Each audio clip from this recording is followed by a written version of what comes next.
So okay guys, good day sa inyong lahat. Good day sa inyong tanan. Ato ang i-discuss karon is i-derive nato ang formulas and relationship between bending stress formula and compressive stress. So let's start with a beam. So if not a beam, simply supported and then loaded siya on top. For now, all we know is that it will deflect some ana ba dito. So it will deflect some value. And in here, kani nga portion pag i-zoom in nato na siya. This is the fiber. Ano yan? Fiber ana. So, in microscopic level, inani ang iyang deflection na makita jud ang iyang severity sa deflection, but in a larger scale, very small ra ang iyang deflection. Then, for this time, all we know is that if inani ang configuration sa atong loading, ang top fiber ani nga section dire is in compression, while on the bottom is in tension. Now, since compression results in normal stresses, also for tension, ang atong ang curious ta mabalan sa dire nga point is how can we relate this into bending stress? Diba? Normal stress different from bending stress. So in beams, naagin ang bending stress as a result of compression and tension dire. So maka-create siya og couple. Yan ito. Yan na. That's why na siya bending stress nga ma-result in this configuration. But for now, all we know is that compression ra siya ug tension ang naa sa upper and lower fiber if the load is somewhat like this. So how can we relate the two? Well, first, since kabalo man ta diri nga na siya compression siya on the topmost fiber and tension in the very bottom, somewhere in the middle of this, somewhere in between, in the extreme compression and extreme tension, na yun na yung neutral surface, and let's call it the neutral axis. Okay, in the neutral axis, what happens is neutral siya. From the word itself na neutral, wala siya compression and wala po siya tension diha nga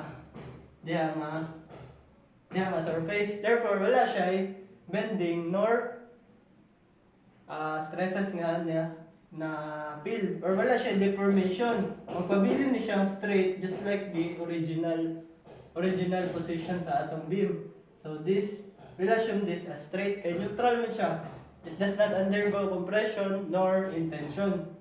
Now kung balik ta sa ato ang geometry, if we have a curve like this and if we straighten this out and these lines eventually meet at some point, we call this line from this point to this point of the curve as the rho, or this is the radius of curvature, as we say.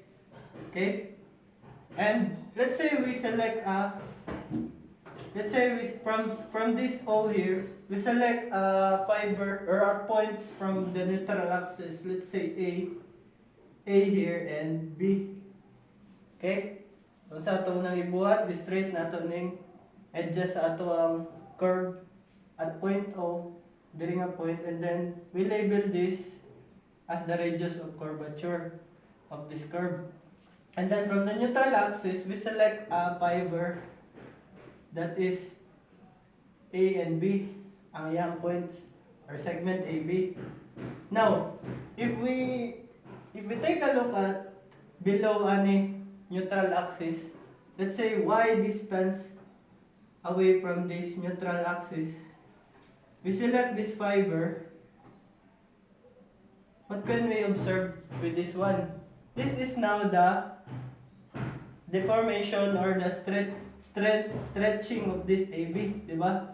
Since mo-deform ni dili siya mo-deform sa neutral axis, but below na under intention, na siya deformation, and let's say we say let's say we call that CD. So that is y distance from neutral axis, di ba? From this neutral axis, that's y distance away. So that's CD. Alright? Okay, that's CD. Dayon, ato na siyang i-project paana. Okay? So kung tanawon ninyo ni siya nga triangles kani kana siya o kani kana siya, we can assume nga similar na silang duha due to the fact that this is a very small angle. Diba kay in the larger scale niya naman tama, the deflection of this original beam is very small. Therefore kini nga angle po is very small. And with that idea, we can safely say that these two triangles are similar to each other. Now, unsa man ni siya? Unsa man ni siya? This is rho. Kani? And this rho. This is AB. Back from this point, from this triangle. This is triangle rho, then AB. Rho, AB. Rho, AB. This point is A.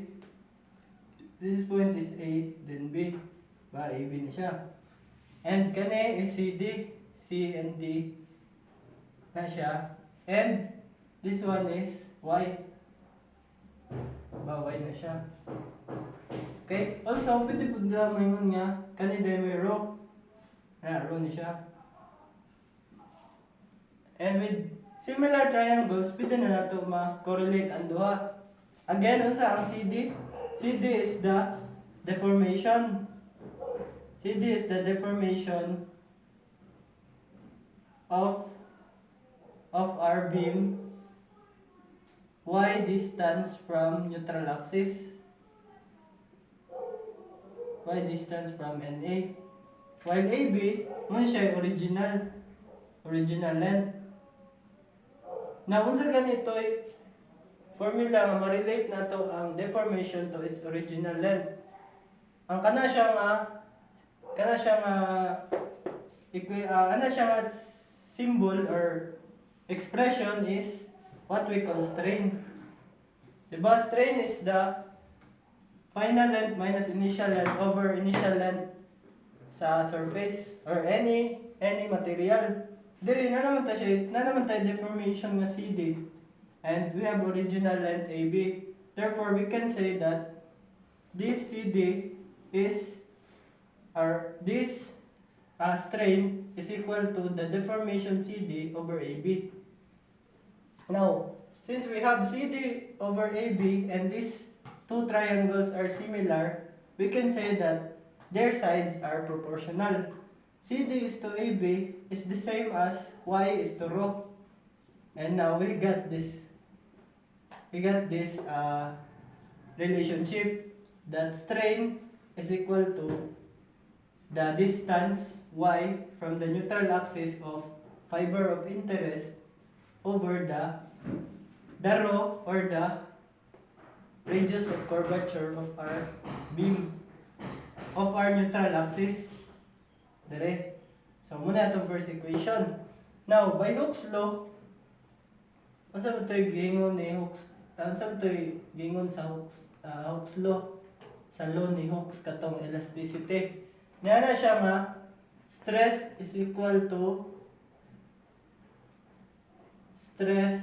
strain times modulus of elasticity. Or in other words, niya na siya nga E is somewhat, or the stress is proportional to E and somewhat like that. Or basta kani.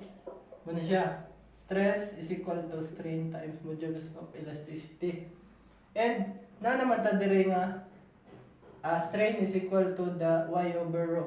Pwede natin siya substitute as y over rho is equal to stress, or the normal stress is equal to y over rho times E. Or pwede nato i-change na notation as bending stress is equal to y rho over E. Now, kini siya is just the normal stress pa ni siya. Diba? Normal stress pa siya, wala pa tayo bending ani. Now to relate the bending, ano na po tanawon ang katong same fiber. Diba mo niya ito neutral axis. And then this is our fiber of interest that is located y distance from the neutral axis. So it could be below or above the neutral axis. Now, if we say that the differential force acts on this differential area, and the distance is y, pwede na tayong makakuha sa moment ani, which is just equal to the differential force times area, di ba? The differential force times the area, or safe day. Una, may yung tanga df is equal to integral of bending stress times area. Bending stress times differential area. So, di ba alam ito, stress is equal to force over area. Therefore, force is equal to stress over area. And we have the bending stress here, nga ga-act ani, diba? In normal stress na siya, ga-act ana. And its differential area, na siya. And that is, if we replace this FB by atong nakuha dire, we now have dF is equal to stress y over p times the modulus of elasticity times area. Okay? Ano siya yung relationship? Yp times A dA. Now, if ipadaya natin na siya, integrate ni, kaya siya nga value, we got moment, if ikuan pa dyan natin na siya, this is the differential force. Ano siya equivalent aning dF. Now, dF, para maka-create tag moment, natay y nga, saan may y? This is the moment arm ani nga dF. Therefore, to get moment, that is just the integral of y times dF, or the moment arm. Isang na to tanan nga ani about the neutral axis. So, natay moment arm and the force. And we know that dF, kani dF, pwede na to siya i-replace with dA. So we can say that that is y over p times e dA. Okay? Okay, paggawas na to ning kani dire, we have this, and y times y, may mo siyang y squared dA. And this right here, integral of y squared dA is equivalent to the moment of inertia. This is the definition of moment of inertia. Therefore, nanatay formula that is equal to kani moment, or the bending moment anywhere along anywhere above or below the neutral axis is equal to the modulus of elasticity times radius of curvature times I. Muna first na to nga na-derive nga formula. Therefore, FB is equal to my over I. FB is equal to M is equal to FB I. FB is equal to my over I. FB is equal to my over I. This ang bigikan my over I. Nga naman siya na yung my over I. That is because rho, kani, pag ato na siya in terms of, isod na to ang rho, makakuha tawag, saka ng rho dito, EI over M. Okay? Hindi mo siya EI over M. Then, if substitute na to na siya dire nga rho, so may tabo, FB is equal to y over EI over M. EI over M times E. Or, that's the same as EY times M over EI. Ba, makancel na yung E, and so that we have MY over I. So, the same man. So, to summarize, to get the bending stress that is this fiber is experiencing, we just have to know the moment at this point, bending moment due to this load, and then ikuha na to which or asa dapit from the above or below ba sa neutral axis ang ato ang concern, and divide it by the moment of inertia of this cross section ani. So to better understand it, na tayo example.